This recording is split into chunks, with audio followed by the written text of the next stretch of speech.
In the dark and the rain, thousands lined the streets of London.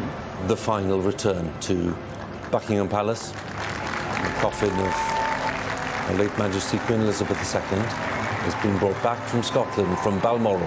I was shocked and I do feel sad. She'll be missed a lot. Really upset, actually. It's really emotional with being here. She has been an example and an inspiration to everyone, I think. Sombre silence giving way to spontaneous moments of applause.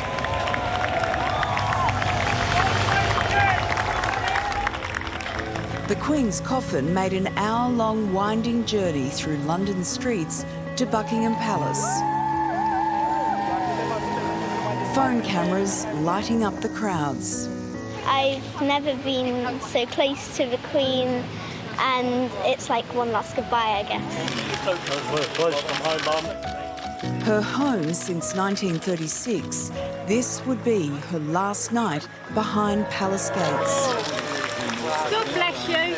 God bless you. Over the next 4 days, more than 1 million people are expected to line up here in the hope of seeing the Queen lying in state. Their last chance to say goodbye. David, how long have you been here? I've been here since 5 o'clock yesterday evening. How do you think you'll go in that moment when you walk past the Queen's coffin? It'd be sad. It'd be sad. King Charles, Our Majesty, he'll do a good job, but his mum was out of this world. This is just testimony to how we feel about her. We are so proud of her. We will miss her, and we want to just show her our last respects. And Lisa joins us now opposite Westminster Hall, where the Queen's body will arrive in a few hours' time. Lisa, you've been there since, I think it was 5 a.m. this morning, is that right? What's the mood like now that the sun's up?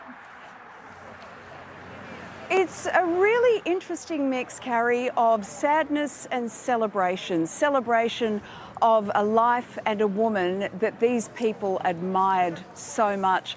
That queue behind me now extends 3 kilometres in that direction. And in that queue, friendships are forming, stories are being shared, mostly stories of times that these people actually met the Queen. Some of them met the Queen on a number of occasions. So for them, this feels really personal, as if they're farewelling a friend. For everyone else, this is their first and last time that they will get a chance to be near the Queen. Hope you got a producer to hold your spot, Les, because 3K is a very, very long walk.